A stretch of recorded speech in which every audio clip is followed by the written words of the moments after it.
Hello there, and welcome to Talking Tennis. It's been a while since we did a live stream.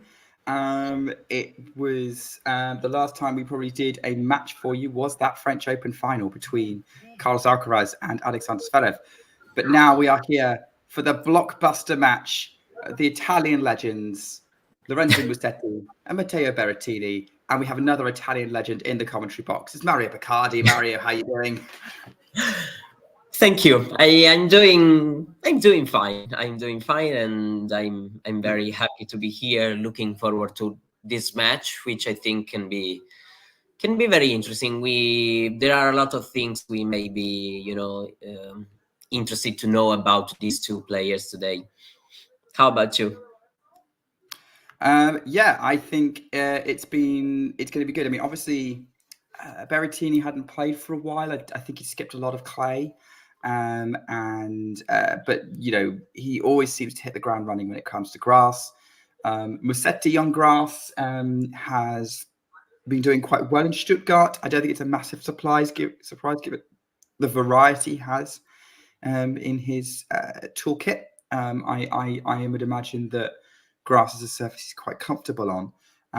But yeah, I don't know how you would rate kind of the performance of Musetti up to this point. I'm actually very interested in watching Musetti today, because I feel like this one is going to be a very good test for him. In order to have maybe a better clue also about what can be, for him the rest of the grass season. We know that at Queens he hasn't been very lucky, because he's going to face De Minaur in the first round. So I don't know. It's very difficult for me to predict, because Berrettini is already playing quite well, very well, I would say, considering everything he has gone through. But yeah, maybe today is also a little bit, he has to get a little bit of a step forward in terms of his level to try to to win this match against Musetti. But Musetti has to do the same, actually, because yesterday was a weird match against Bublik. I mean, as a lot of times happens against Bublik, but in the end it ended, with that second set, and then there's been the retirement. So it's been difficult circumstances to really judge. But Musetti has still been having, a good week. The matches against Pesci, Pericard, and Kupfer, two good tests, in my opinion, to dangerous opponents. Pericard with his serve, his powerful ground strokes, and Kupfer, who is lefty, is not easy to adapt to his tennis. And Musetti has done well to to win this couple of matches before yesterday. And we'll see. Berrettini probably starts this match as a slight favorite, considering how well he can play on this surface. He's won this tournament twice before. But yeah, for both it will be, I think, the most difficult match played this week so far.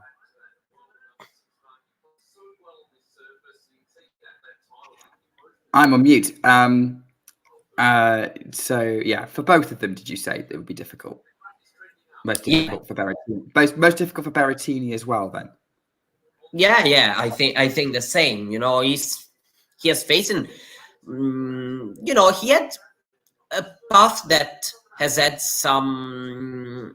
I don't know really how to, to judge. Shapovalov is, of course, a dangerous player on grass. He has been coming back into form a bit lately, but still, I think that for the way Musetti has played on clay at the French Open, and then has done his transition to the grass really well. Musetti has also won the previous meeting. I don't know how much it can count, but still he's beaten Berrettini before. It was also in a final, one of his 2 ATP titles so far. I think that this match can be, the most difficult test for Berrettini so far. He had the tough first round against Safiullin. Then, a couple of matches that went just, I don't want to say routine. They had some tough moments here and there, but I think also for Berrettini it can be a difficult task. Yeah. I think it's gonna be interesting to see. It's gonna be a tricky match either way. I mean, they've both got a lot of credits. I wasn't necessarily over exaggerating to say they are legends. Obviously, Sinner seems to be writing the greater legend of Italian tennis, but that should not diminish the achievements of these two men. Just to check, Mario, can I hear the match in the background on your feed? Now you should not anymore. There we go. Yeah. Just to make sure that we're still running after we don't have another incident, shall we say? Yeah. Well, I tell you what. Well, the players are about to get ready to play, but I wanted to get your thoughts whilst play gets underway on the person who they will be playing in the final, which is Jack Draper, who is looking very good this week. I watched his match against Tiafoe. I thought it was a very good match from him. And I didn't catch the Nakashima match because I had other things to do this morning. But Draper looking very strong and potentially a tough opponent for whoever comes through this match. Draper is one of the highest ranked players without an ATP title, but has come very close lately because, over the past 8-9 months, he's reached 2 finals, lost against Manarino in Sofia last year, and this year also in Adelaide against Lechka, and he will try again, 3rd time. But yes, playing at a great level, is serving incredibly well, probably better than ever, and he's looking very strong. He's definitely a guy who can play very well on the grass. We've seen it already. It was disappointed for all tennis fans also to see him not playing on grass last year, because it could have been probably a dark horse also last season on grass. But he's looking very strong, and who knows, probably this can be a good chance for him. Either way, it's going to be a not easy final, of course, but for the way he's been playing, who knows, he will for sure have his chances in the final against either Musetti or Berrettini. Yeah, although I would imagine if it's full flight Berrettini, it might be more of a trouble. That being said, we've had the first few points underway, and Musetti's already serving pretty well to start, and he's the one getting at the box. Although there's a rest, Berrettini tries to go for a backhand winner up the line that just missed, and it's 40 love. So far, Musetti's serve looking very strong. Yeah, not expecting, of course, many breaks from this match, as usually happens on grass, and especially when a guy like Berrettini is involved. Maybe with Musetti himself can be a little bit less serve dependent, but Lorenzo is serving very well also this week. Hasn't been broken more than twice, I think. And so I'm expecting big serving from both guys, especially at the beginning, before maybe they start reading the toss or something like that a bit better. So I'm expecting some fast games to start. Let's see if there will be some surprises, but I will be surprised if we're going to see a 4-1 lead to start for either of the player or something like that. Well, let's see. At the minute, Musetti looks in the best position for that, although Berrettini could win the next few games. He's about to come out and get himself underway.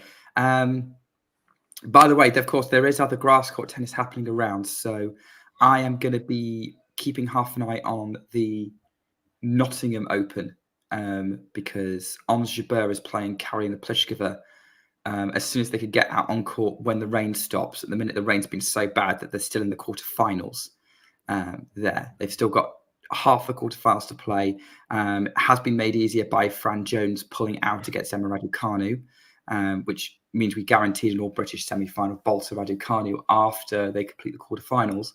But I am going to be keeping an eye on that because obviously it's quite interesting. And I think in terms of match hype and a Jabeur Raducanu final, which it could gather a lot of attention. Yeah, for sure.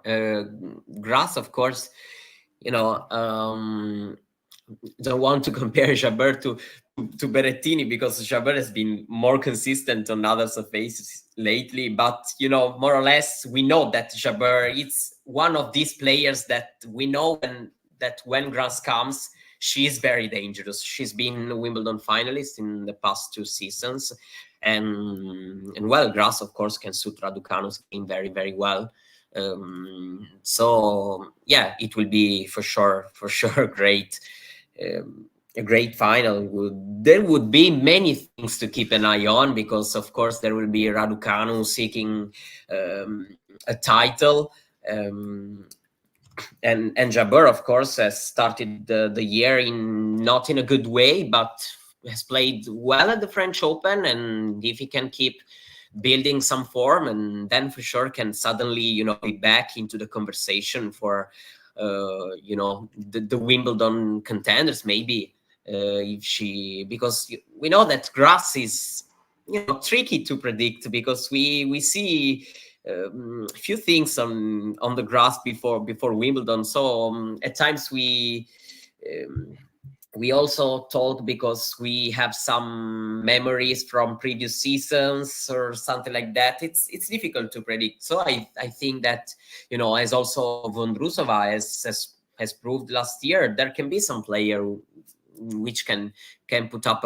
a good run. For sure, it's maybe the slam, which right now, with how strong the women's top players are, maybe Wimbledon is the slam out of the 4 which looks like a little bit more open than the other. So by the way, the Berrettini's facing a break point, so I do want to come back to this conversation about grass courts and in general, actually, about men and the women. Don't have any Nottingham news for you yet, Ashley, by the way. Sorry. I'm keeping an eye on the live feed, but I have to watch this match as well. My eyes can only be as everywhere as much as possible. 30-40. Berrettini's got a second serve, which Musetti's got a backhand on forehand. Berrettini, huge! The hammer's out, and it's back to deuce.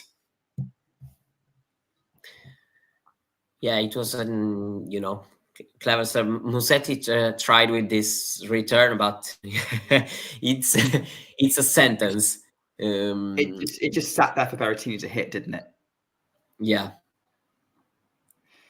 All right, let's see if Berrettini can get through this game, which is looking positive for the this Italian now. There's 2 Italians on screen. It's Vance Berrettini with an unreasonable serve. So he might be digging himself out of trouble here. Ashley predicting Berrettini wins 6-3, 6-3. You're probably predicting a bunch of tie breaks, Mario.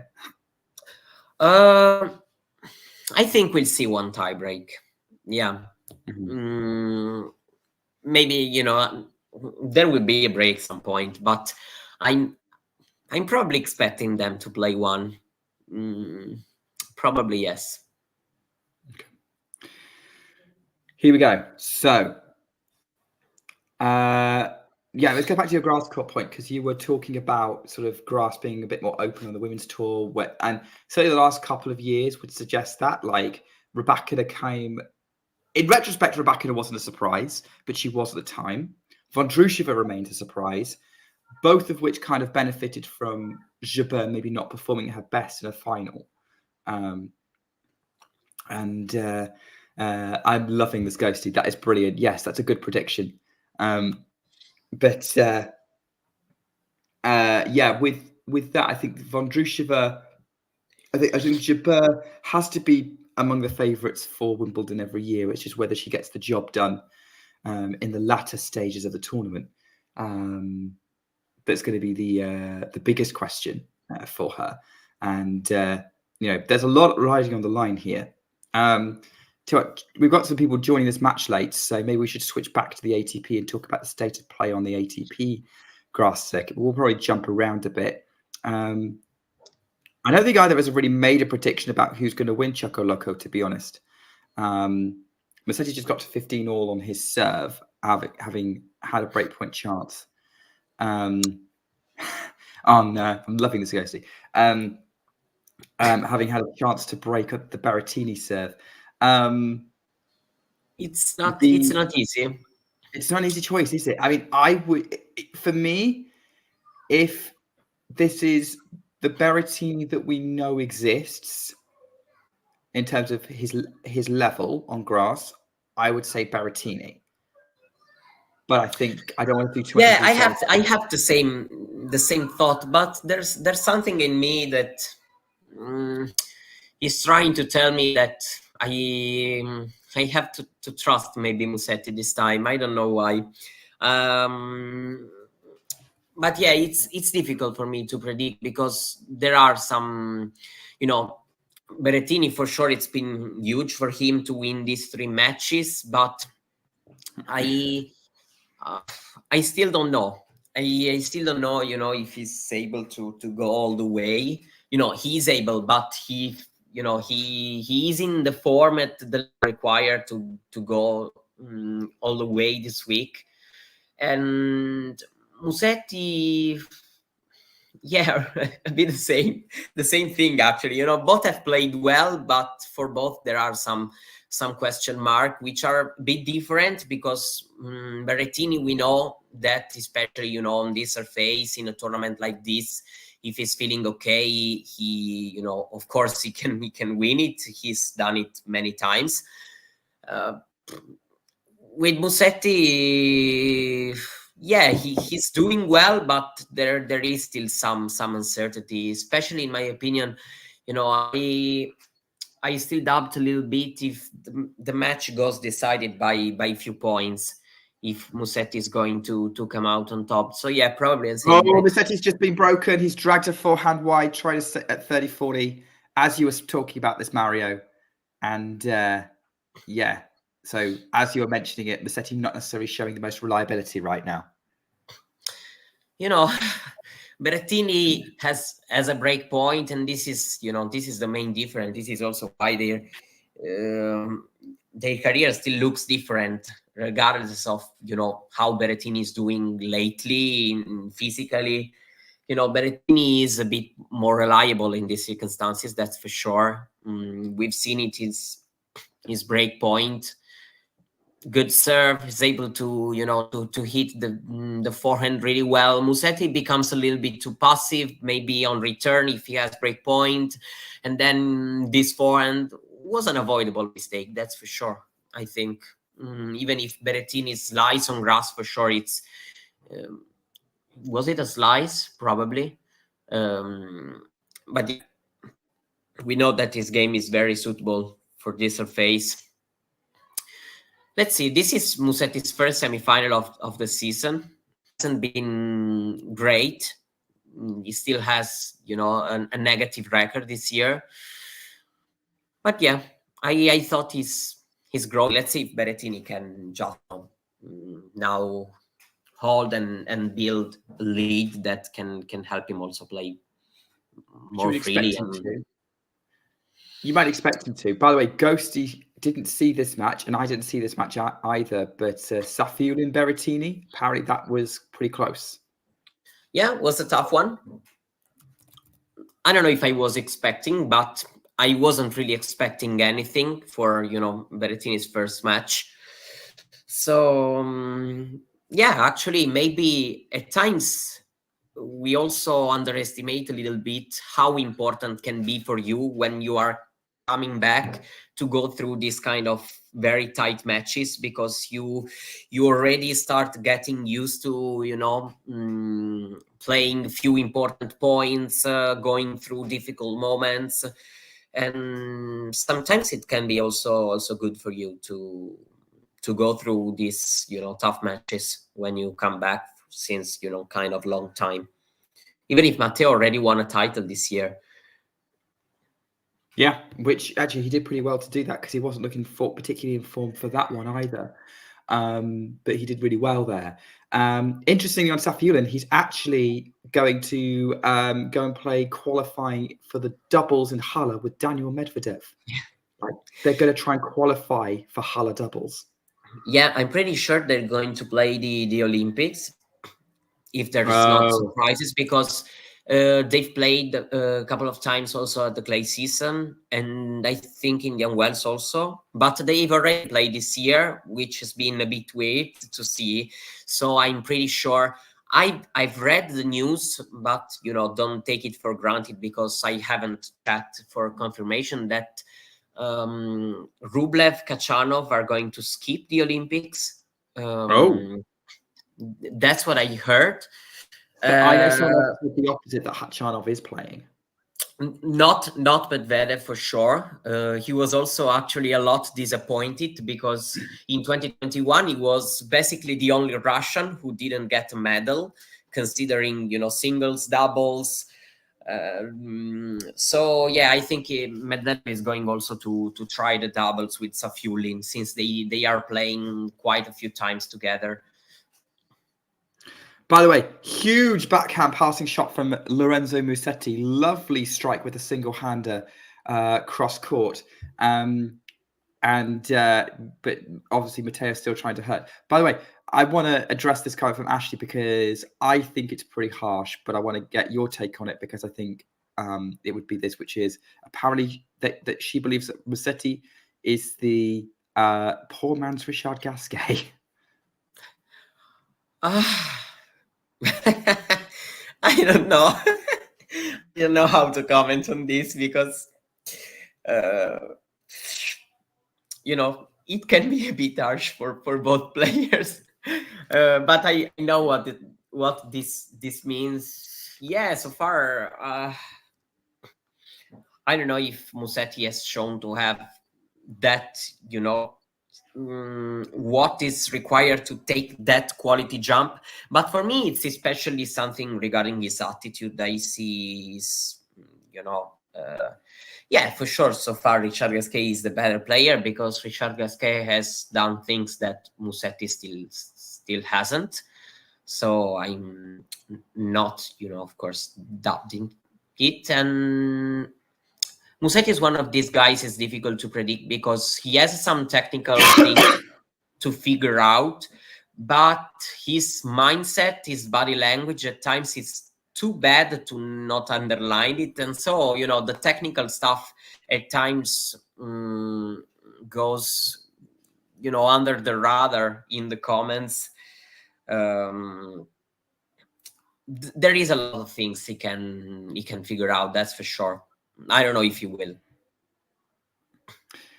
Yeah, I guess. I think Ashley's looking at Musetti's major record, which he's never made it past the 4th round in a major, which is true. I think that the highlight of his career is winning that Hamburg title in 2022 when he beat Alcaraz in the final.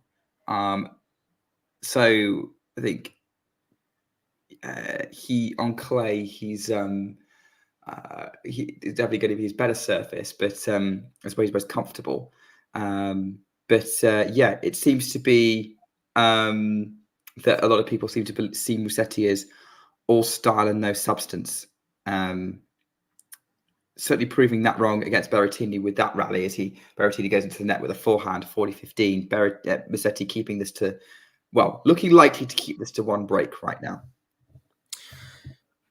Yeah, how is Musetti like Gael Monfils? Ashley's compared Musetti to Gasquet, Fognini, and Monfils, and we've had Scott Snell in the chat as well, who said that Musetti is an incredible talent but doesn't make use of it. And I think that's where I would summarize other people's views of Musetti as style over substance. I think, not quite that opinion. I don't know about the word talent, because of course he's talented. All the players who get there are talented. I think he's a great shot maker.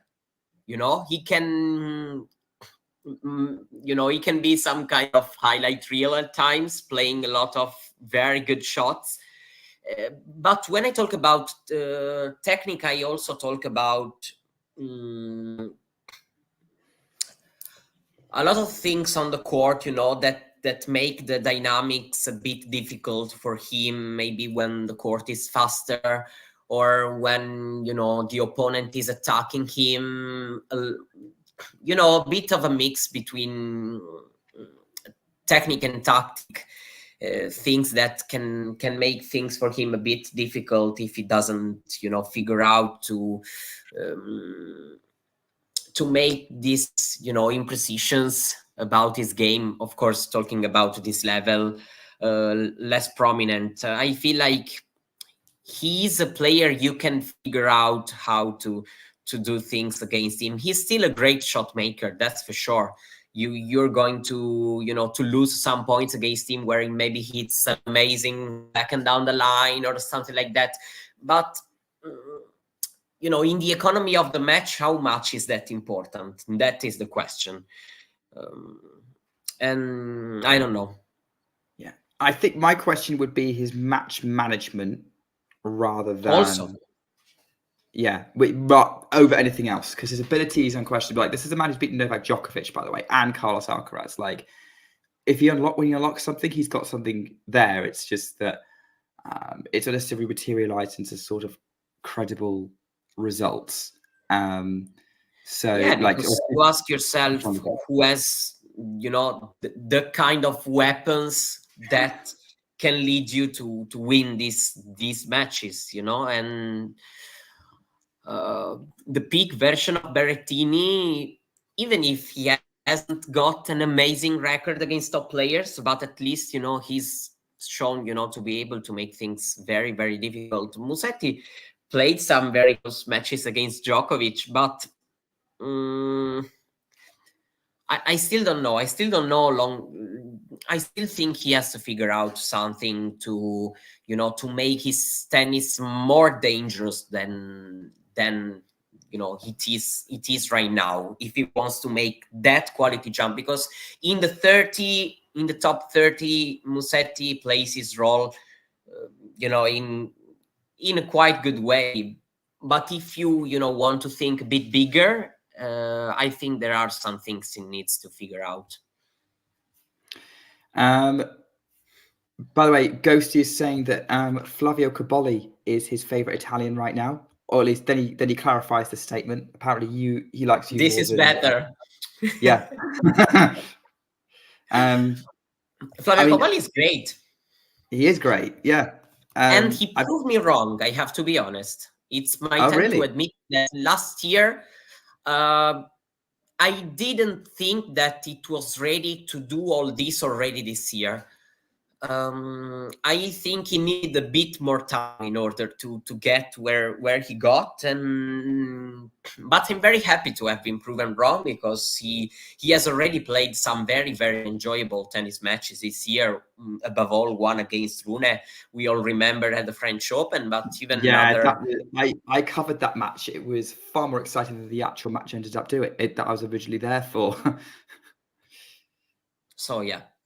And I also agree with the question Ghosty is posing about Bonfils. It's a lot of time we judge about a player's, talent, talking about its shot making ability, which for sure is important, but I don't know, there is much more on it. Here, Musetti, a bad miss. He was 15-30. This forehand. This foreign mistake can cost him. Yeah, it's 30 all at the minute, so Musetti could be right back in this match.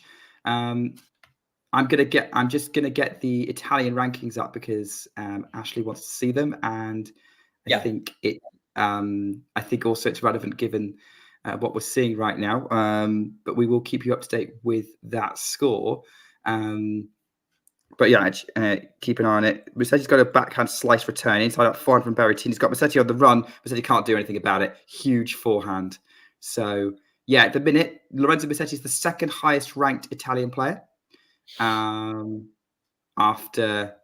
Sinner, and then Arnaldi, Darderi, Cobolli, Sonego, Nardi, and Berrettini. So there are 8 Italian players in the top 100 right now. Pretty good if you're an Italian tennis fan.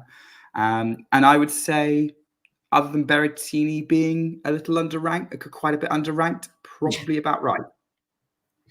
Yeah, he is definitely underranked, but because I mean, we know how ranking works. If you are not consistent physically, of course, all the injuries, the issues he has had, I mean, not many chances for him to get some points under his belt. But yeah, let's see. For sure, a great yeah, for sure, many Italians, but it's a pleasure. I have to be honest. It's It's great a great problem time to to be an have. Italian tennis fan right now. Yeah, about Musetti, I have to be honest. First of all, an improvement he's had lately. He's improved his result on the other surfaces. Putting clay aside, the hard court, the grass court this week with the semifinal. He's starting getting kind of good results here and there, pretty much on every surface, even if he's not been consistent week by week lately.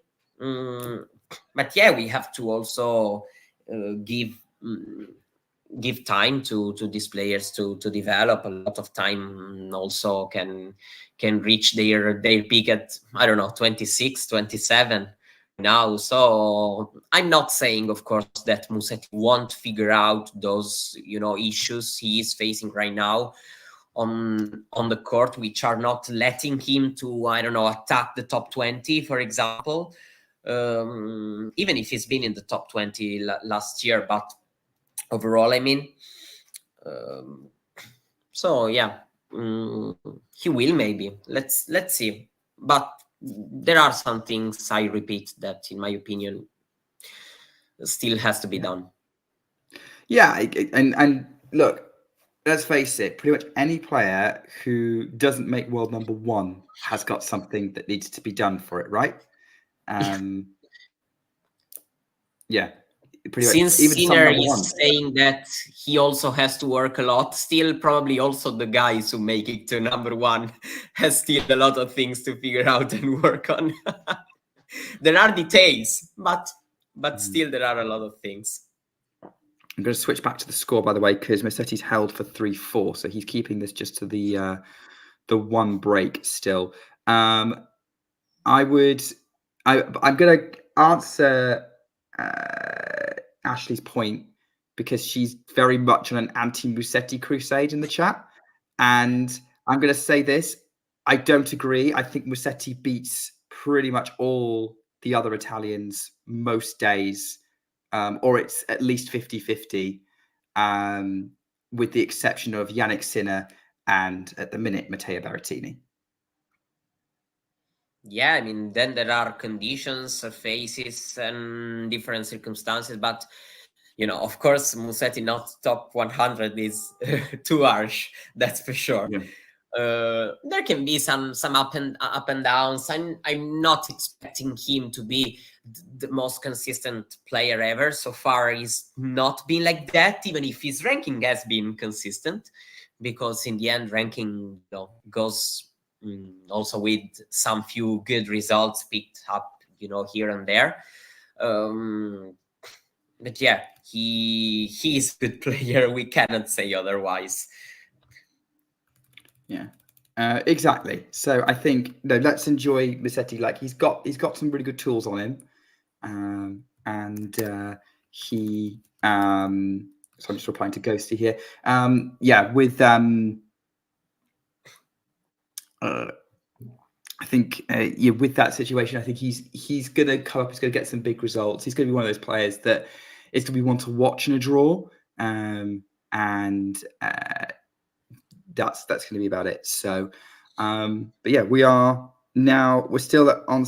But yeah, still only the one break so far, and you have to say that Berrettini had to play a very, very good return game to get that break.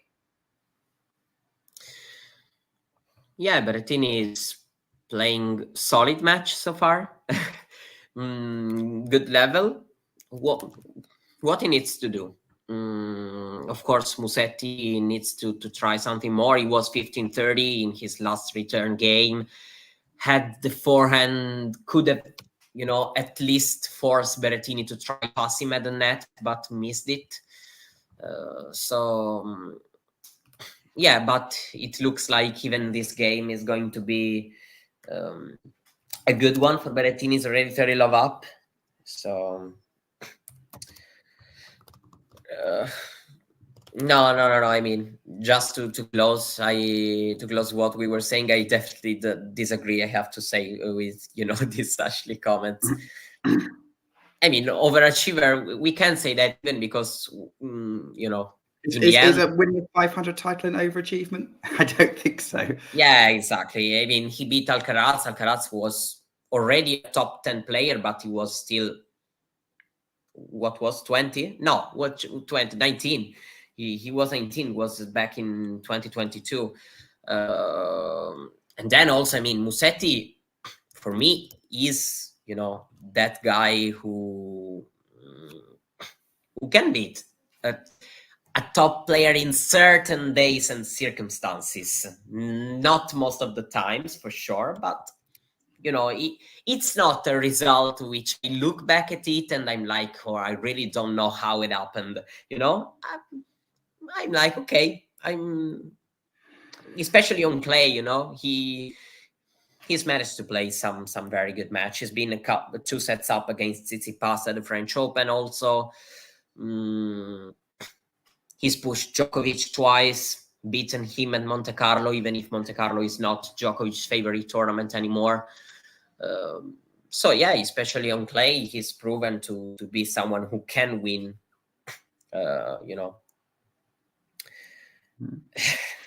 Well, at the minute, he's trying to make this competitive on grass. He's at 15 all, trying to serve to stay in the set. We'll kind of stick with the action here. Great backhand up the line winner from Musetti. That's the talent we're talking about on display there. And it certainly seems like the minute the backhand's not doing too badly right now. There is a chat about Matteo's ranking, so I'm trying to yeah, it's currently 95. I don't know what. Yes, get the live up because I can't. I've run out of screens. Yeah. So I'll keep it. So right now, Matteo is 74 in the live ranking, and if he wins today, he will go up to 65. That's going to put him in very good stead for an automatic US Open space. Yeah, also, no, there is still a week tournament, Canada, Cincinnati. So, no, it'll still be all right for those. Yeah, it will be important because there's also the qualis tournament to enter. Set point as we've got a shot into the net from Musetti. We've got set point from Matteo. Ashley was probably right about the score. She's definitely enthusiastic about the idea that this could be a 6-3 set. Wasn't expecting a double break here. Here we go. Matteo Berrettini is going to be returning the serve. Slice backhand is from the Musetti serve is long. So Lorenzo Musetti is got a second serve to defend set point against him. Berrettini, the backhand lets him down there. The serve kicked up and he just didn't swing through that backhand right at all. Looked like he lost his footing a bit and it's back to deuce. Yeah, I don't know if it's maybe the bounce has been a little bit irregular because he didn't read well. Or I don't know, maybe he wanted to take the serve early to try to attack. I mean, it's not Berrettini style on the backhand, so Musetti's moved to advantage now with a really strong serve. Berrettini knocks the ball away, knowing that this is delaying him trying to get this set done. So we'll have to see how it goes. First serve from Musetti is too good. Berrettini can't deal with it. It was a body serve, and they're going to change ends at 4-5. Musetti manages to avoid being broken twice. Good for him. Musetti, we saw that he's going to play doubles also at the Olympics with Sinner. That's a good team. Yeah, it will be interesting to follow. I was expecting another pair, actually, given what Really? I had watched in the practice sessions at the French Open. I was pretty sure in my mind that Sinner would have played with Darderi, but I understood that given that a pair has qualified by the ranking, the doubles ranking, which is Bolelli Vavassori, and then Italian Federation, I'm sure it said the two best ranked player will go, play the doubles, and it sounds fair. So yeah, it will be interesting. We're going to have a first round against Nadal and Alcaraz. I don't know. Look, let's face it, the Olympics in the men's tournament, in the singles, is going to be all about Italy versus Spain anyway, right? So why not just add a bit more doubles jeopardy in there? Although I do feel like the Serbian team might have something to say about that. Yeah. So, I mean, Olympics, it's always, I mean, I'm super pumped about the Olympics. I know that, I don't know if you agree with me about this, but for sure, a lot of people, when I say that I'm pumped for the Olympics, they are like, but Grand Slams are more important, blah, blah, blah. Yes, I'm sure. I know it for sure. But, given that the Olympics is one of a kind, also tournament with different vibes, with the players playing for, the flag, it's very, very, very special. And I'm super, super pumped every time that I know that there is an Olympic year and Olympic tennis is going on. Yeah, it's. I'm pumped for the Olympics. I think I agree with you. The vibe, the dynamic is so different when it's countries in the mix. There's a little bit of national pride in there. You're not just winning something for yourself, whereas you would with another Grand Slam. Grand Slams are harder to achieve, but the Olympics is such a unique event, and you're allowed to be hyped for. You're allowed to be hyped for tournaments that aren't Grand Slams. I'm hyped for Berlin.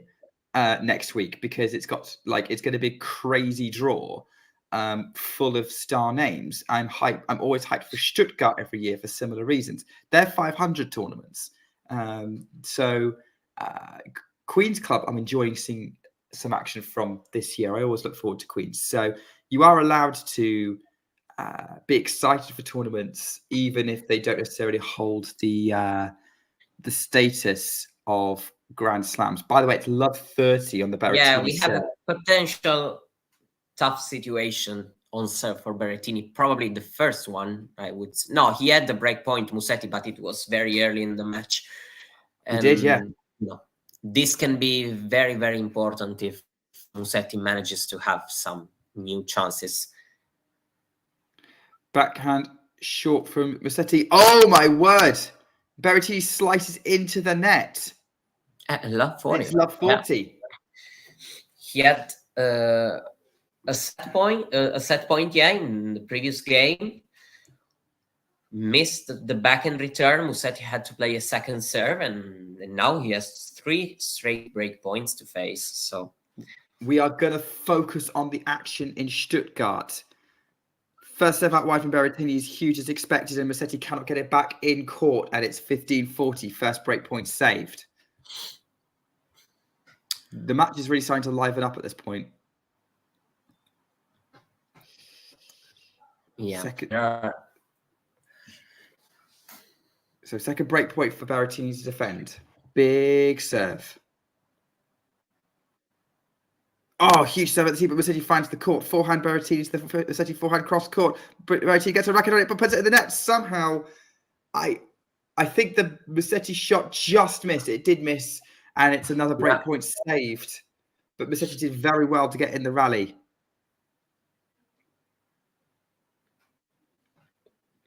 No surprise that Matteo Berrettini saves a lot of break points with the serve that he's got. Third break point to save now. Try and avoid this set being extended.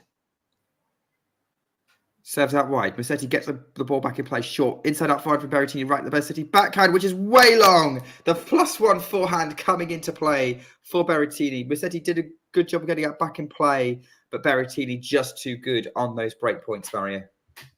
Yeah, absolutely. In the second break point, there's been a chance, but I have liked that it hasn't been a mistake from Musetti, because it was an aggressive shot. He tried to do something to be proactive, and I liked it. So yeah, for sure, Yeah. he could have maybe not missed that forehand on the second break point, but I repeat, I still like the approach he had on that break point. Then on the other two, just to go Set from point. Berrettini with a serve.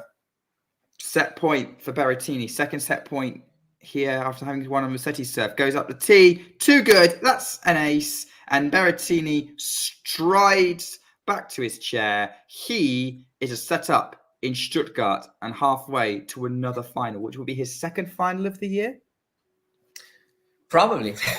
In the end, yeah, 6-4, but it's been a very close set actually in the end, because Musetti has suffered a bit on serve. He's been broken, of course, but Berrettini had to say break point in 2 different circumstances, 3 straights right now. So it's there's room to see Musetti doing something in the second set. So let's see if Berrettini will manage to keep his focus. And yeah, they were talking about Berrettini being a potential dark horse for Wimbledon, for sure. He always is, right?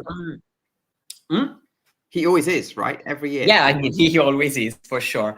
It will depend a lot on the draw still, in my opinion, because I agree that he can challenge the guys like Alcaraz or Sinner at Wimbledon. I'm still a bit doubtful if the question is, can he beat them? But yeah, for sure, everybody would like to avoid him. He will be... I mean, we still are not sure that he will be unseeded, because he still has the rest of this week and the tournament in Halle to try to grab points, and I still think that it's arithmetically possible for him, maybe. But yeah, he most likely will be unseeded. I think so too.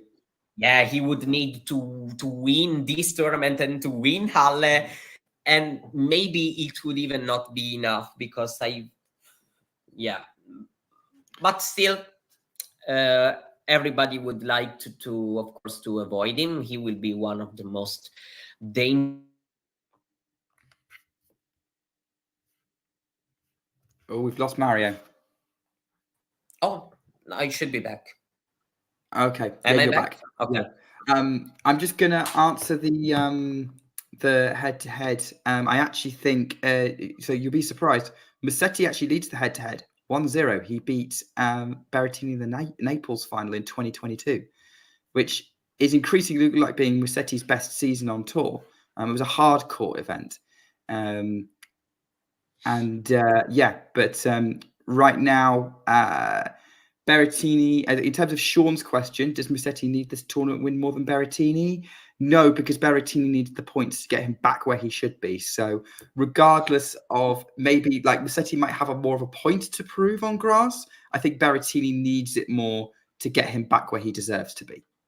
Yeah, I think all the 3 players that we still have in the draw need to win this tournament, really, because, I mean, Draper can have still time, but it's already his 3rd final reached, so I'm sure he would love, of course, to win his first ATP titles, going 0-3 in finals on main tour. I'm sure nobody would like to do it. And Musetti, for sure, hasn't had a great season, so winning the title this week would be huge for him. And, for everything regarding his year, he would also be one of these players to have a title on all surfaces. Berrettini, of course, because of probably is not one of these guys who needs the title in terms of the counts of number of titles, wins. He's already won one this year, but the ranking points for him would be very much important. So yeah, I would say that for all three, the story is pretty big this week. No doubt about it. Also, big story going on in Den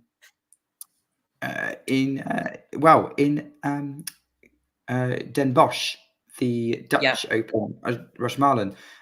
So just to bring up to speed, Sebi Korda's already in the final. He dismissed the defending champion Tanrik Spor in the first semi-final.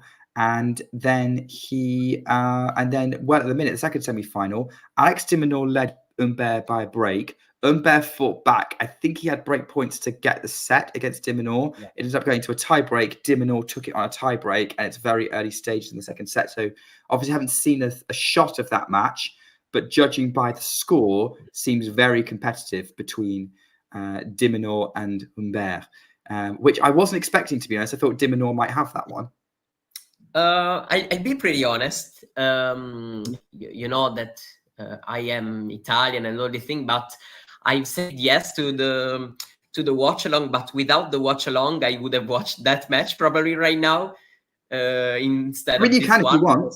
I can keep an eye on the Musetti Berrettini match. If you want to update us on de Minaur. No, I'm fine. I'm fine with this right now. I'm following and I'm interested. If it wasn't raining in Nottingham, I would be having the Gilbert Pliskova match on alongside this. Also, but it's still raining. that one too, for sure, would be, it's very interesting. I really like the grass weeks because everybody wants to play as much as possible. We have a break as Lorenzo, this serve volley was atrocious. Yes. I'm sorry. I'm sorry. But it was.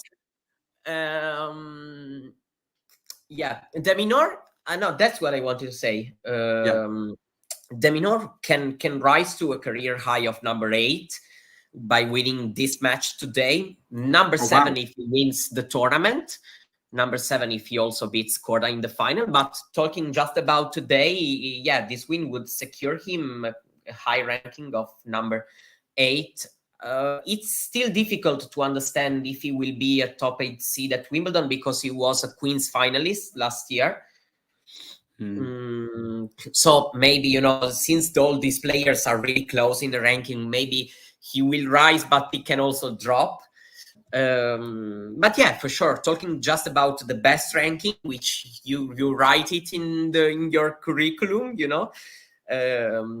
winning this match would guarantee him a career high of number 8. I mean, no disrespect to Humbert, but surely a de Minaur Korda final would be quite interesting grass court match. I mean, Humbert still hasn't lost a final. He's one of these 3 players with Gulbis and Klizan who have been able to win all their first 6 main tour finals played. So Humbert is also one of these guys in the finals. He's very tough to beat because he also beat very good guys also in these 6 finals. If Humbert won the title, then he'd tick off a title on every surface, right? Or is he still waiting for clay? No, because he's a Halle champion. No. Yeah, Humbert is another champion. Yeah. So yeah, but of course, the Minaur Korda can be for sure a very good one also. I still think that de Minaur, all these matches, you can see how these guys can beat de Minaur, but de Minaur still starts all these matches as the slight favorite. De Minaur is top seed for the first time in his career this week in the ATP Tour, of course. Not counting challengers. I still think he's going to win this tournament, de Minaur, even if it will be very, very tough. Korda has been playing very, very well. Yeah, he has. Yeah, that's true. Like we've got Korda on grass. Something seems to click for him. And Snehil, you're right. Actually, I forgot Humbert was a Halle champion until I started talking about his record. And I went, oh, no, wait, he's already won a title on grass.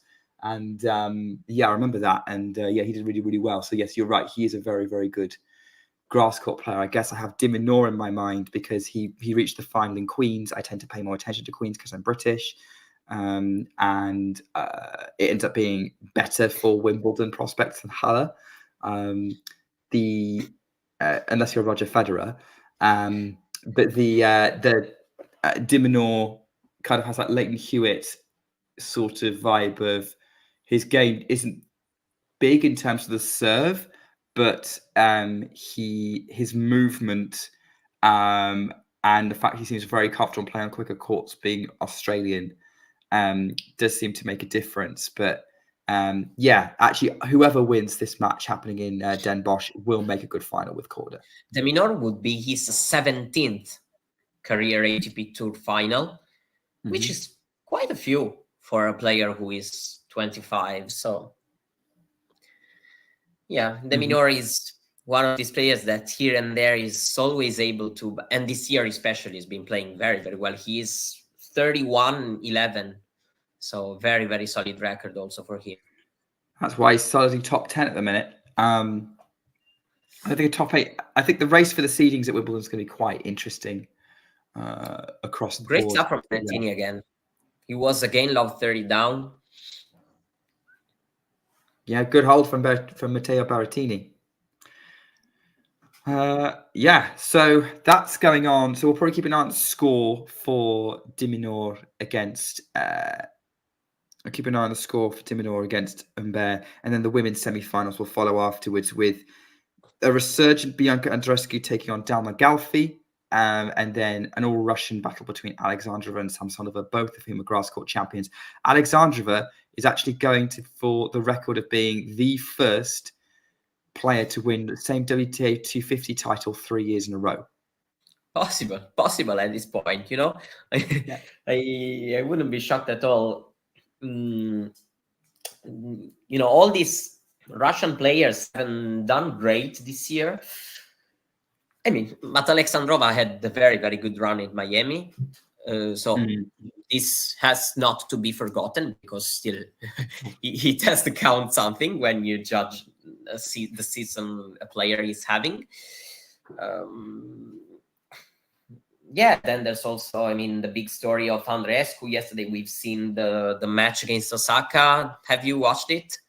I saw it, yeah. It was a very, very good match. I really enjoyed Andreescu's ability to disrupt Osaka. Osaka played pretty good. Like she was flowing in terms of her power, her shots, but Andreescu, her ability to get low off the ground, pick shots up, turn counter punch, and just make it a scrap was just what makes it so fun. And actually, it's great seeing her back, because we remember what makes Bianca Andreescu so watchable. And I've been thinking over the last couple of days of I think she's underappreciated on grass. I think injuries do play a part, but she lost a very close final in 2022 to Caroline Garcia. She pushed on Jabeur at Wimbledon last year. Grass should work very well for her. And maybe we were just all a bit caught up in the Osaka hype. When a player has such good ground strokes, also from a purely technical point of view, also, it's difficult that some surface, doesn't suit her game. I'm pretty sure that she can play well everywhere. Then a lot of things happen for her always. Got a break point, by the way. We'll go back to Andreescu. Oh, Musetti's gone wide. Berrettini hit an amazing forehand cross-court return to set up the break point. And then during the rally, Musetti just drags a forehand wide of the tram lines, and Berrettini now leads by a double break, 3-love here. So it's all the wheels are coming off a little bit for Lorenzo Musetti. Mario, if you want to chime in on that and then go back to your Andreescu point. No, only that I'm just a bit disappointed in Musetti's performance. Berrettini is playing well, very, very solid. This played very well, especially when he has been down on serve, because there have been some games where Musetti could have troubled Berrettini more, or even, broken him, as it almost happened in the 10th game when Berrettini was serving for the set. But overall, there have been some costly mistakes from Musetti when, you know, this is a surface, and especially against a specialist like Berrettini, where, as I said at the beginning of the match, the contest is played on few important points, and if you are not ready, you know, if you I'm not sure that Berrettini has committed fewer mistakes than Musetti, but Musetti's mistakes have really been costly, especially some of them. This game has been, yeah, I'm a bit disappointed. I have to be honest that I knew that Berrettini was playing at a good level, but I thought that it could have been a tight contest. So far, I mean, it was a tight contest for a lot of the first set, right? Because there was, yeah, for sure, we had points to break, but it was Berrettini's serve. It's just the second set, Musetti hasn't produced the level in this set. So it was, but I think Musetti, you know, cannot drop his level after a first set like that. You played quite good in the first and you lost it 6-4. It's time to still be locked in mentally, you know, and this is a thing probably he actually lacks a little bit, if we have to be honest. Sean's got a good question. Has Musetti ever changed his coaching team since he turned pro? Like, you're probably more likely to know the answer than I do. No. Never changed it? Or do you not know? No changes. He said a couple of, you know, collabs with some, you know, technical federation member, but yeah, overall the main figures, you know, of his coaching team have always been the same, especially, you know, the main coach have always been the same one. And yeah, something can be done. You know, this match is really, you know, proving my point, in my opinion, because he's, especially in that first set, it's not like he hasn't had the level to trouble Berrettini more than he's done it right now. But there are some things that make his job more uncomfortable that probably he should be. Some things also include having to try and return a Berrettini serve that just clips a line, and you have no hope. So there we go. Berrettini on grass is a whole other thing to deal with, and as well, and you know that's going to make things difficult for Musetti to compete with. And you know, Pratham's actually making a good point here. That, you know, Berrettini, Raonic on grass are top level. Raonic, obviously, this is Raonic from the distant past. Raonic is not consistently. Indeed, I found a thing about Raonic that shocked me. Raonic is 1-9 against top 10 player on grass. Wow! And I was against Federer in that Wimbledon semi-final. Exactly, it was a pretty big one. But I really wasn't expecting it. When yesterday I went to check, because he was facing De Minaur yesterday or 2 days ago, I think yesterday, and De Minaur is a top 10 player right now, so I was like, let me check some stats, and I really wasn't expecting to see 1-9. But yeah, I mean, for a lot of times these top 10 players are Murray in 2016 and Djokovic and Federer. So it's a bit harsh of course, but his win has been, of course, a pretty big one, because it led him to be a Wimbledon finalist. So it did indeed, and it wasn't. It felt like Murray in that final was a level above and he was always going to win it. But Raonic made it as hard as possible for Murray to break his serve, at least. Yeah, for sure. You know, it was one of those matches where Raonic is playing well, is making things difficult for Murray, but there is no way that Murray loses this match. Kind of felt like written. I mean, for me, Murray at Wimbledon is as a big soft spot in my heart for all, because despite me being here, I've never been there at Wimbledon, not even in England ever. Oh, that's a huge passing shot from Berrettini. I was lovely listening to you, Mario, but that was too good not to react to. Yes, I 5 seconds later, behind you. That's why. Huge forehand. Like, Musetti at the net's not been super effective, and he kind of, but I have to also say it was a brave strike from Berrettini, who's now looking to try and bagel Musetti, who then drops the ball while bouncing it and just swats it away angrily. Careful not to get a warning for that. He swats it away with his hand, not his racket, but still showing that he's not focused as he puts the first serve into the net. Second serve, the wheels are coming off for Musetti. He may be down to the axles at this point. Goes out wide. The backhand of Berrettini is overhit. Breakpoint saved. Yeah.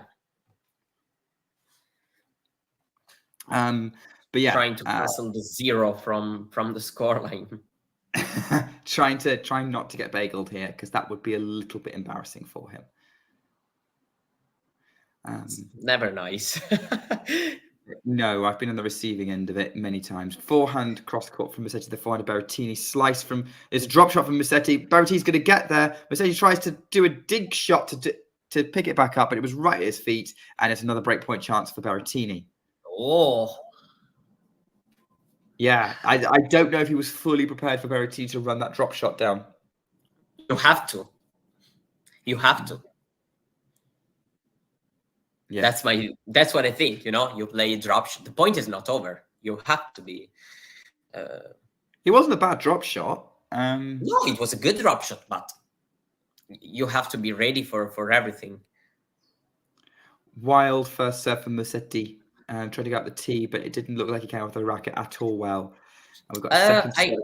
I disagree with the last one, because bagel on grass, for me, it always reminds me about Federer against Misha Zverev in Halle 2013. It was a quarterfinal. Federer on 6-love. I think it was 39 minutes, something like that. And it was, not nice if you are Misha Zverev, but this is the first thing I can think about when I might need to go and find that match, because that might make me very happy to go back and watch. And it's pretty quick. Halle was the one title Federer won in 2013, wasn't it? I think, yes. He won Halle so many times that... That's true. Yes. Sometimes in years... But I think, yes. Oh, we've got... I've got pictures of Nottingham with sunshine. Looks like they're assembling the court. Deuce. Wow. Musetti goes cross court, improvises the backhand, and Berrettini hits this backhand into the net. And it's advantage Musetti.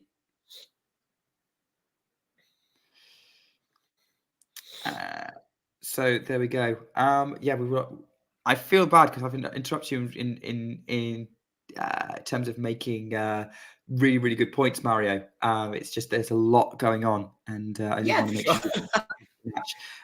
Backhand from Berrettini to play. Forehand cross court Musetti. Berrettini gets a forehand into play up the line from Musetti. Backhand slice from Berrettini cross court. Backhand slice from Musetti. Also hits the court. Another slice from Berrettini. There's trading slice cross court. Musetti's going to come back behind that one. Leaves the court wide open for Berrettini to put the ball up the line. Deuce, and it has to say, if anything's been letting Berrettini down, Musetti down. Sorry, wrong Italian. If anything's been letting Musetti down, particularly, it has been his net play today. Yes, in this case, the volley was difficult. In this case, but I honestly truly believe that if you want to beat Berrettini, and especially on grass, Musetti is not Djokovic, of course, but I'm thinking about Djokovic because are you okay? Yes, are you I am fine? okay. Okay. I am currently suffering from an illness that's affecting me for all week, and unfortunately, when I get these kind of illnesses, they just mean I get this horrendous cough for like a week or two. So It just catches me off guard sometimes. I've got another break point for Musetti, and his backhand is wild. And Berrettini breaks. He's going to be surfing for the bagel. Yeah. I was saying, indeed, that I'm taking Djokovic as an example because probably, there's not a better one. Talking about how many big matches Djokovic and Berrettini have played, also when Berrettini was in top 10. And Djokovic has always been able to move Berrettini, and even with the slice, and Musetti is not really doing this. Even when he slices with the backhand, it's also comfortable for Berrettini to strike with a forehand. And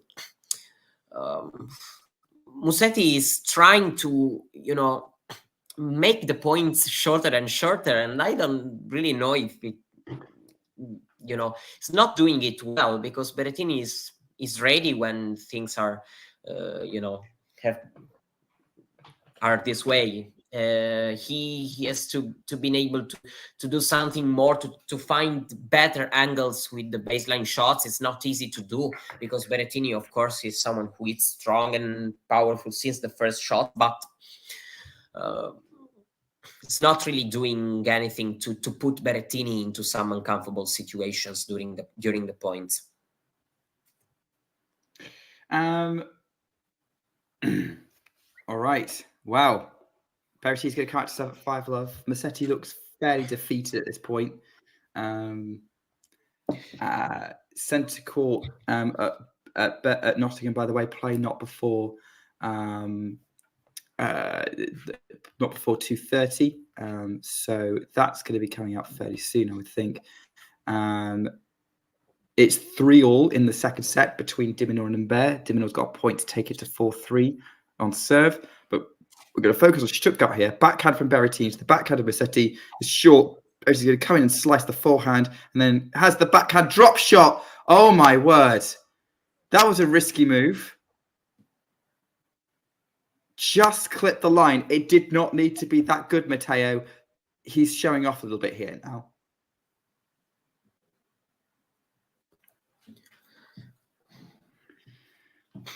So we are 3 points away. 3 points away from Berrettini making yet another grass court final. First serve into the net from Matteo Berrettini. 15-love. Second serve goes up wide. Backhand Musetti to the forehand up the middle from Berrettini. Drop shot Musetti into the net. 30-love. Curiously, Musetti played Berrettini in that Naples final, and this is still Berrettini's only main tour final on hard courts. Really? Yeah.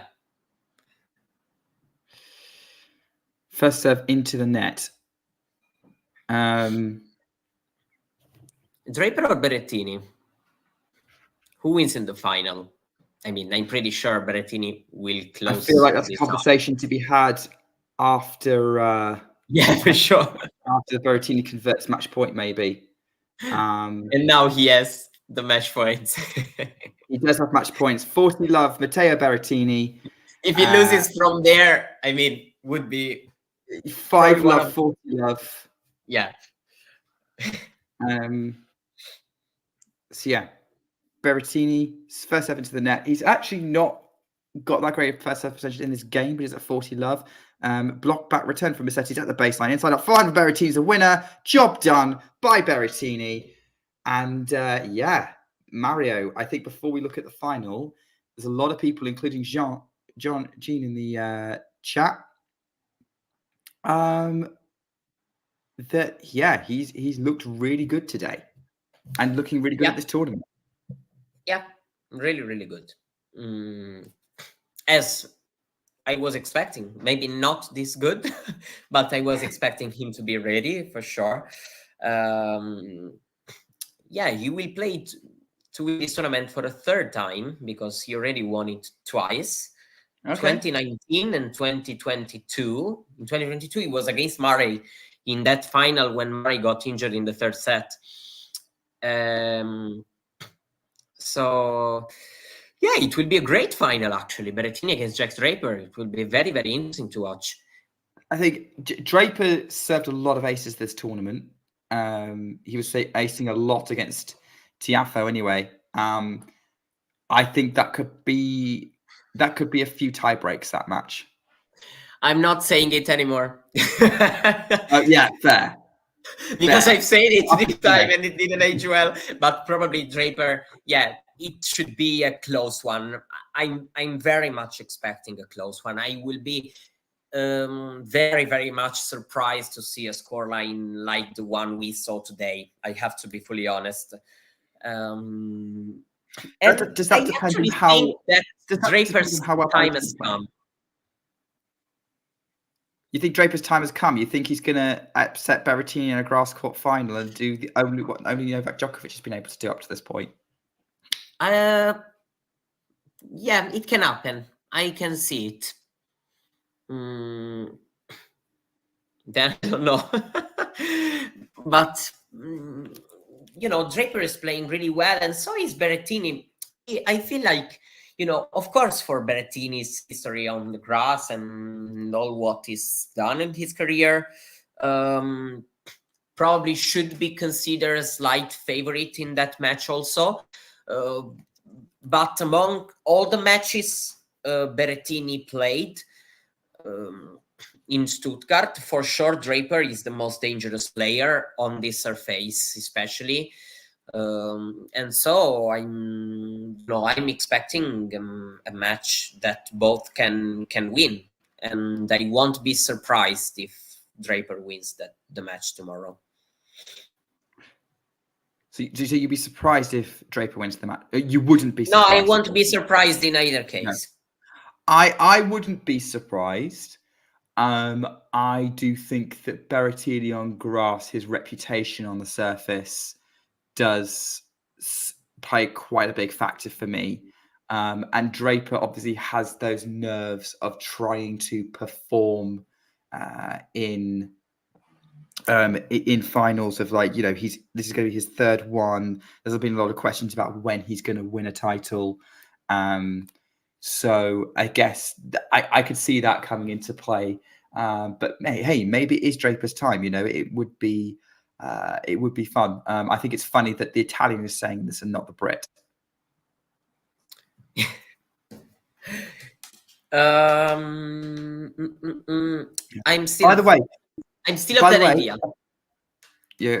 By the way, apparently the Queen's draw is out, and little Swifty in the chat suggesting that round 1 is Alcaraz Draper. No, it's a potential round 2, because round 1 is Alcaraz against Francisco Cerundolo. Ooh, that's okay. Grass. Don't talk to me about the Queen's draw, because I'm mad at that draw. I haven't seen it. I have no idea to come out. Yeah, we have it. Let me go. Aren't they playing qualifying? No, baby. I mean, Alcaraz Cerundolo. I mean, that's Cerundolo's done well at Queens before, and he's an underrated grass court player. So that's a he won a title last year in Eastbourne. Yeah, I think that's a tough opener for Carlos. I'm not saying he's going to lose it, but it's not how you necessarily want to hit the ground running. And then Draper afterwards, that's... that my feeling is that it's probably more possible than Alcaraz loses in the opener, that maybe as the tournament goes on. A bit like it happened last year with Rinderknecht. I don't know if you remember that Alcaraz had to save match points last year in the first round. And it wouldn't be impossible to imagine if Alcaraz maybe having just won the French Open and maybe has not, much time already to get into all those. If winning the opener and then maybe, I don't know, Draper can be a tough second round. There is then Draper against Navone. Navone will play his first career match on the grass and on the main tour, so probably Draper will be big favorite for that one. We'll see. There is Tommy Paul in that quarterfinal too. yeah, we have the draws for both tournaments. By the way, Diminor serving for the match against Diminor serving for the match against Humbert. Yeah, So he's down in this game, 15-30. As it was love 30. Okay, so you've got that up. So that's good. So I think we might cover that because it might be good to cover off potential men's finals, because then we can see what happens from there. But then we'll probably call the stream, because I don't think I've got the energy to do Shubert Pliskova straight afterwards, because it looks like they're about to come out. But yeah, so we will. I want to keep an eye on that. But oh gosh, is that too small? I've done that too. That. Well, hang on, we'll get the producer to fix the screen. No, that's even smaller. Bear with it. But yes. What's happening in the Diminor match? So I'm still changing, switching the. Oh, you're still changing it over. Okay, well, it's 30 all, and yeah, a drop shot from Humbert is picked off by Diminor cross court, and Humbert couldn't control it. We have, yeah. So we are at 30 all. Humbert up the line to the net, so we have match point Diminor.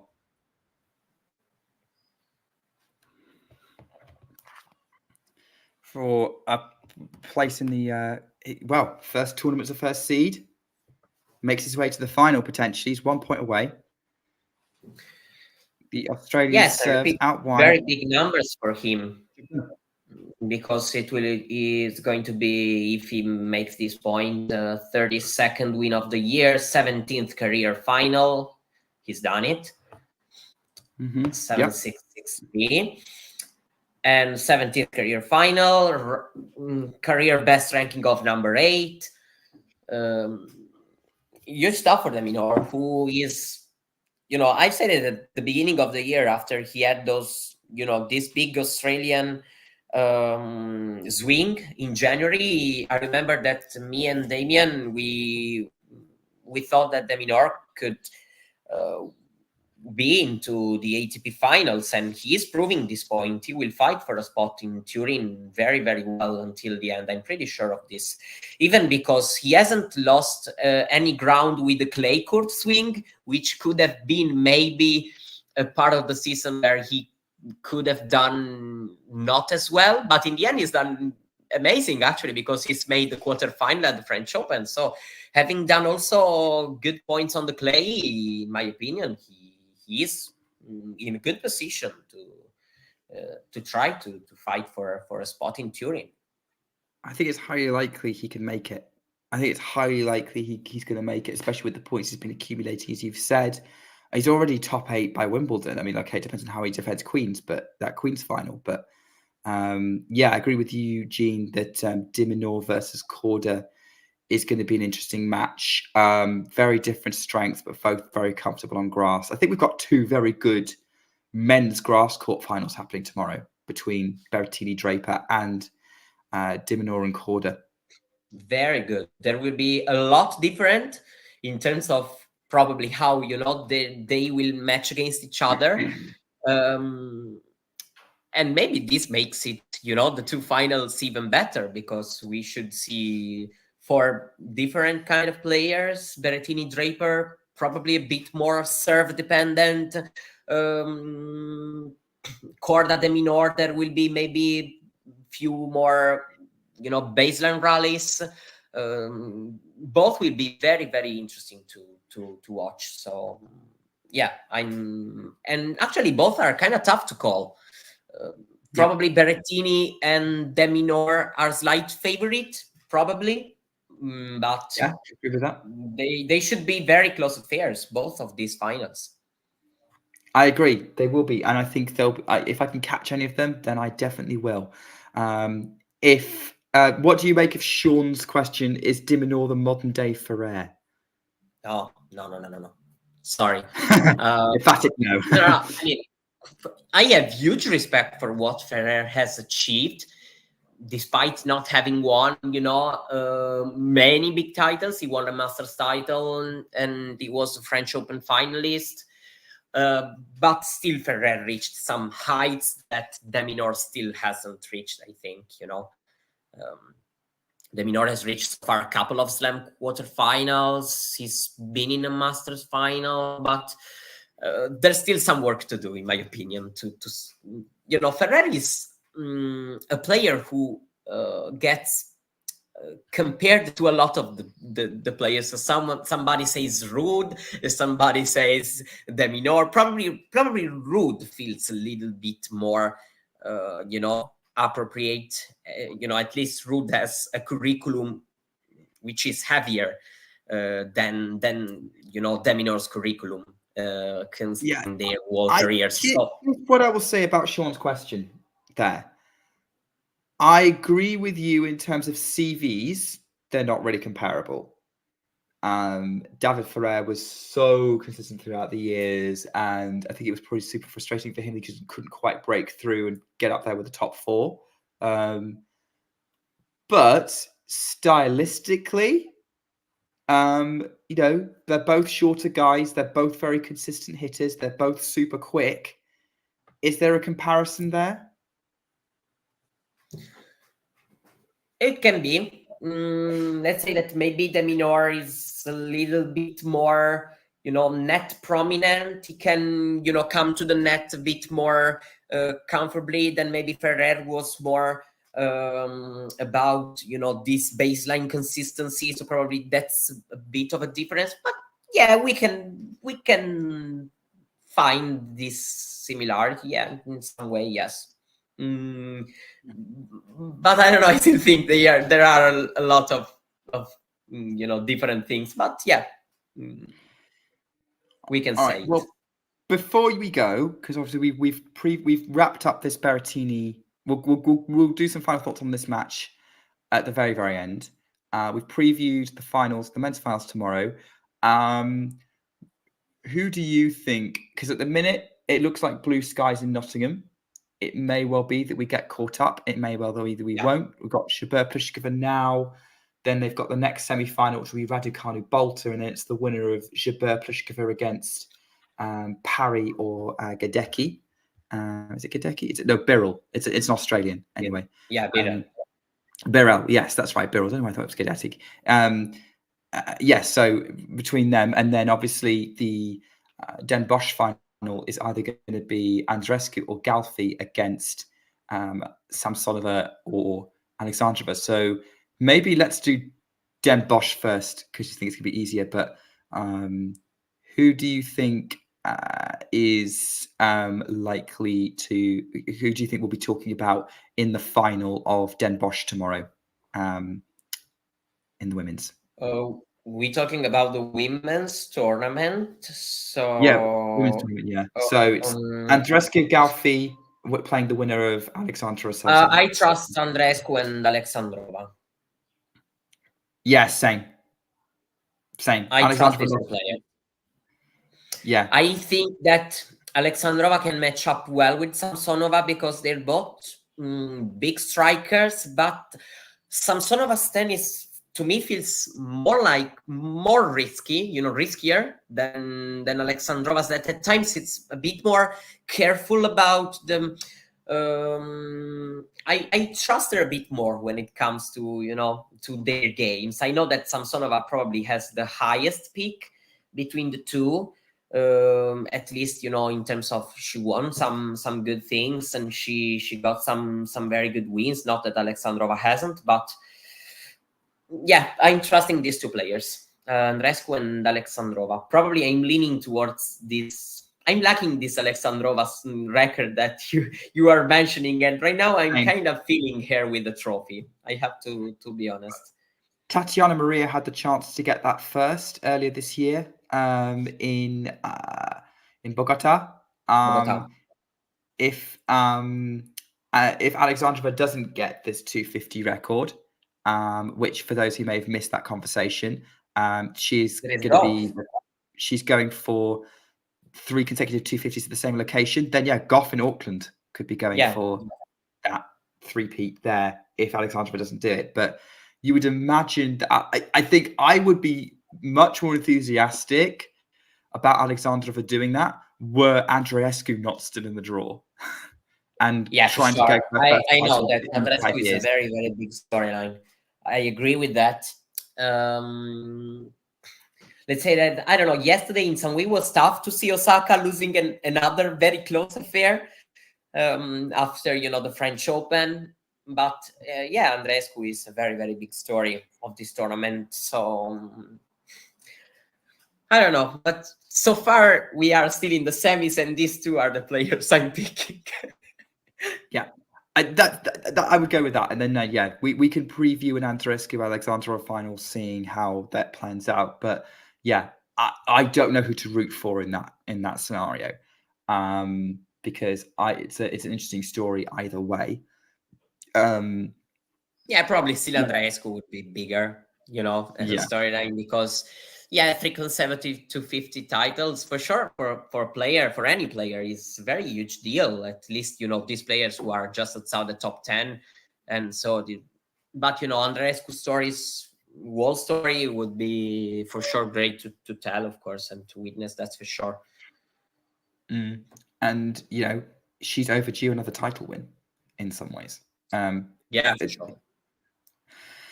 And then okay. there is Nottingham. Yes. Antiber and Karen Pliskova are currently warming up. So, yeah, the women who've collected the last 3 runners-up plates at Wimbledon. And Bolter's Raducanu will be a very interesting semi-final, actually. Yes. I'm looking forward to that. Yeah. How do you see... in some ways, this is too close to call. But if I'm going to pick, at the minute, I would say whoever wins this Jabeur-Pliskova match is probably going to meet in the final, because obviously they'll also have centre court experience, as well as being the two who have the better resumes, better CVs. But with... Yeah, and then so I would expect the winner of this to make the final. I'm leaning towards Ons out of the two. And then the other half of the draw, Bolter Raducanu.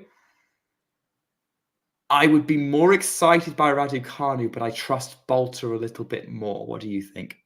I am exactly on the same line. I still think that Bolter will win the match. Raducanu for sure. We what to say about Raducanu? She can beat anybody, actually, almost, at least. So of course, it's tough to call as a match. Probably, if we think about the potential, no, I don't know. But yeah, probably Bolter. Probably actually also the level on serve will be important. If Bolter serves well, this can help her. If not, maybe Raducanu can move Bolter with her ground strokes. She has a lot of good timing on the ball, and maybe she can use the angles well to make Bolter move a bit more than usual. Yeah, but I right now, as for things stand right now, I'm still trusting Bolter a bit more. Yeah, I have to say. I will say Raducanu's been playing some really good tennis this week. She did get a bit tight when trying to serve out against Shibahara, but was really good against Sneegard. So I could see her. I definitely can see her winning that match. And I think if she won Nottingham, I think the would explode, because suddenly they'll talk about her being a genuine Wimbledon contender. Although I wouldn't get too excited. Here's a stat about Nottingham. The champion in Nottingham, since it became a 250, has never gone beyond the 3rd round of Wimbledon, and Katie Bolter last year was the first champion to make it past the 2nd round. Yeah. So it's not always hugely relevant. That being said, I think Jabeur and whoever, or Raducanu or Bolter, whoever wins it, will be hoping for it that it will be. Bolter obviously needs the points, because she's in danger of dropping out of seeding range for Wimbledon if she loses too many points from Nottingham, and she may have to claw those back in Birmingham. At the minute, it's very much a chase for Draper and Bolter to try and avoid no British players being seeded in either singles draw, which I can't remember the last time that happened. Me neither, of course, if you don't. I think if I'm pretty confident the last time that would have happened would have been before Murray. Like, yeah, for sure. maybe even before Henman and Musetti. I think yes, actually, because when Murray has risen, there were Musetti, there was Henman, then so yeah, it's difficult to call this one. But of course, there's going to be a bit of pressure after the French Open. The French Open, we know, hasn't been the best major ever for the British colors. So, you know, Wimbledon, for sure, Wimbledon is the home slam. The surface suits maybe better also the players. So yeah, there will be for sure a bit of pressure, but I'm sure it will be better than the French Open. It's easy to get better than the French Open. That is true. That is true. You can't get worse than what happened there, or much worse. Okay. Well, the match between Jabeur and Pliskova has started. I think that's a good time for us to finish. So, Mario, thank you so much for coming on. Just give us your final roundup of the Musetti-Berrettini match that we just watched.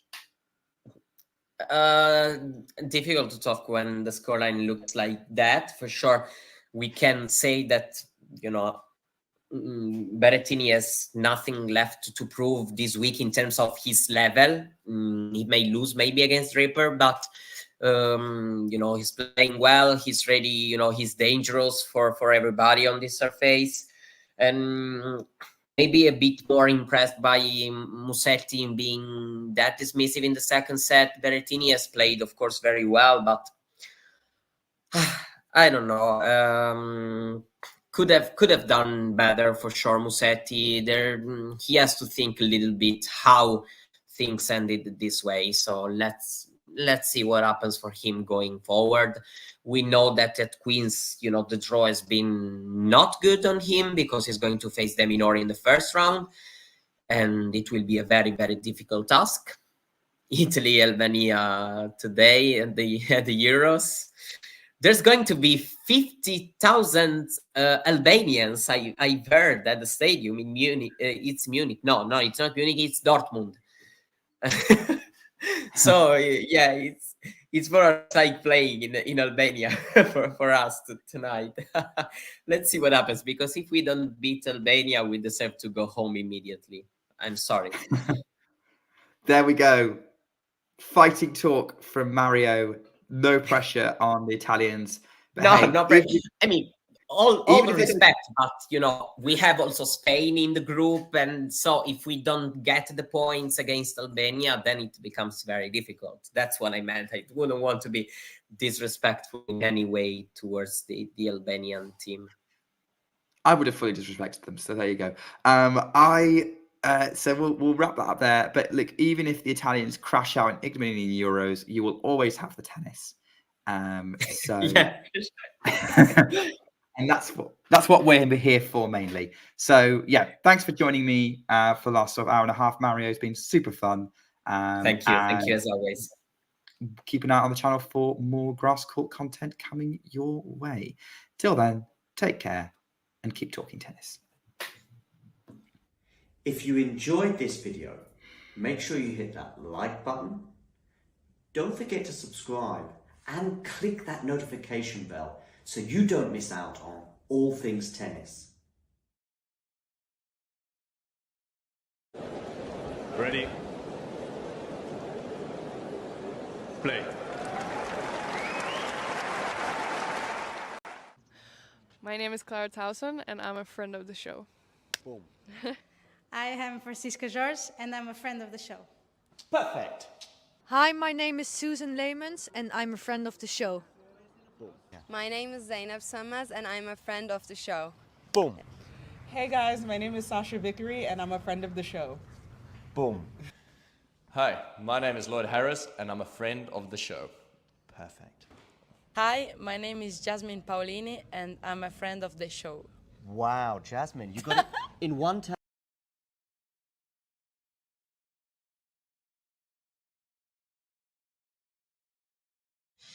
If there's one match from Rafa's story where you think that was a missed opportunity, There was a big chance. There have matches, 2 or 3 in Australian Open. No more. We lose the opportunity in Wimbledon against Djokovic in semi-final. 2018. Then we lose the opportunity more important because that was semi-final. We lose the opportunity in Australian Open. In the Australian Open 2014, 2012 and 2017. Yeah. In 14 because he has an injury against Wawrinka that before he had never lose against him. Then with Djokovic and Federer, he had breakup in the 5th. Yeah. And 40-30 or 30-50. I don't remember well. It was a ball very close, goes up. But this is what happened. There was in Roland Garros 2009. Of course, I am sure that he won. He won this tournament when he has no problems in his knee, because at this moment he was the best. He won Australian Open, then he won the tournaments on clay, and he arrived with problems in Roland Garros. For this reason, in my opinion, he loses. But there are others time that maybe he has to lose and he won.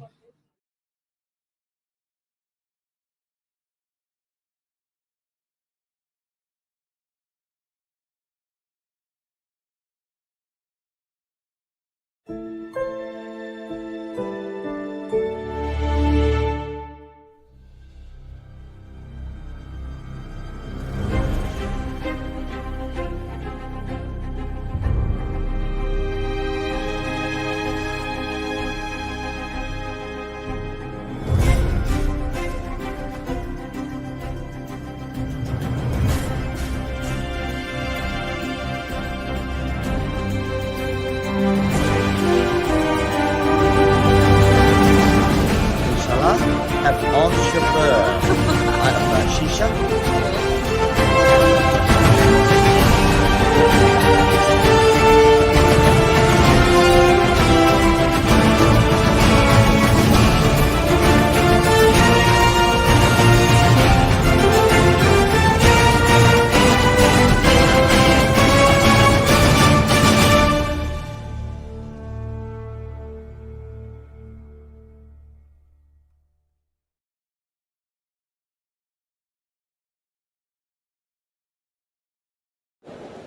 Ready.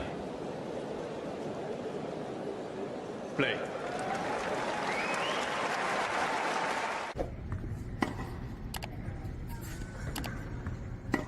And now here I go slice.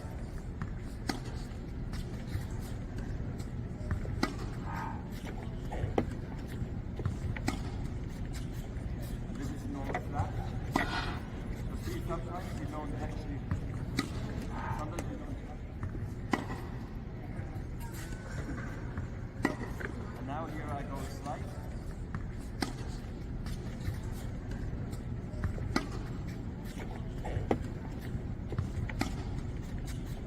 And this is normal flat. But see, sometimes you don't actually. Sometimes you don't. And now here I go slice.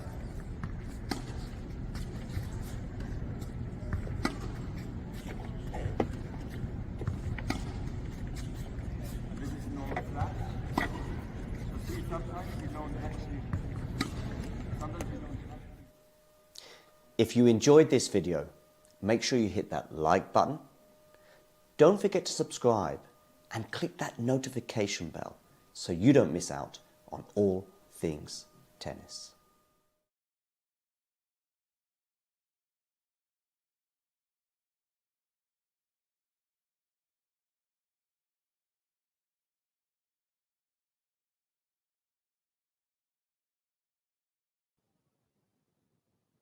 Hey, thanks for taking the time to, well, you haven't got any choice, actually. I'm just talking at you, if you like. But I'm here also to present to you why I think it's not a bad idea and not that expensive as well if you become a member. And this is how you can do it, and this is what you can gain. So if we look here at the Talking Tennis sort of home page, if you like, on YouTube, we can see this little button here which says join. It is also pinned in the live chat as well, and you can also, I think, see it just below most of our videos, certainly the live ones and so on.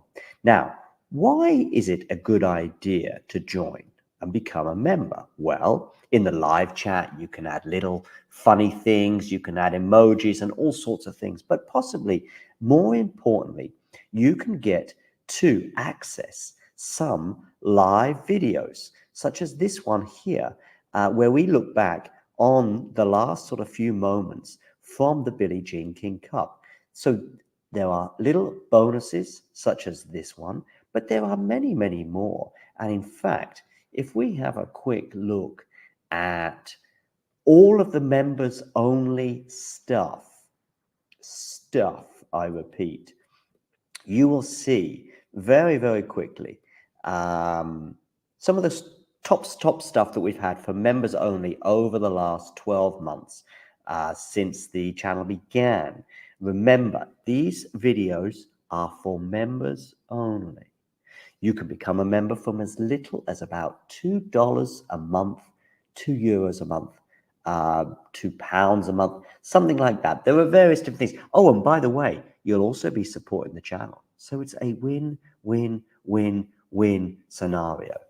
Let me just show you some of the members only stuff. For example, we've got an exclusive little clip there talking to Laura Siegmund, Laura Tsurenko, her encore interview, some doubles footage there from Monastir, the Germany press conference pre-tournament Billie Jean King Cup, Claire Burrell talking as well to the media in her press conference in Monastir, Storm Hunter and Alicia Parks interview, Rebecca Masarova, her press conference, Coco Gauff exclusive for members only, albeit it was in Madrid, but these are just some of the things, some of the interviews and etc. Like Lestien here, a chat with him, Emma Navarro, and so on and so forth.